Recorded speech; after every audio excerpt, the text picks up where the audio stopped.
A gente pode optar também por fazer peça maciça. Por exemplo, ele faz, é maciça, ele faz. Aqui a gente tanto que essa camada aqui tá maciça, na frente fica crescendo, por fica maciça, e aqui tem um monte de buraquinho, a gente faz um buraquinho que não é maciço.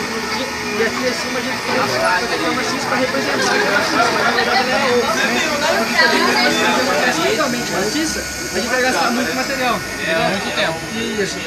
Só que, por exemplo, eu gostei disso aqui, eu quero... Puta, complexo pra caralho, mas é da hora, né? Você tem um pega uma rosca, onde você coloca esse material, ele vai aumentando o diâmetro dessa rosca e o passo. Agora você vai apertando esse material no período dessa temperatura, né? Onde você vai aquecendo esse material, ou seja, ele vai novamente ferrir isso aqui e vai fazer o filamento novamente. Ou seja, esse plástico aqui vai transformar em novas peças. Por exemplo, deu certo aqui, eu quero refundir. Passo a escultura e faço novamente o material para poder utilizar novamente. Ou eu não gostei da peça, mesma coisa. Faço uma exclusão e vai voltar para lá. A exclusão e não a ponta, logicamente, que depois não vai Não é eu!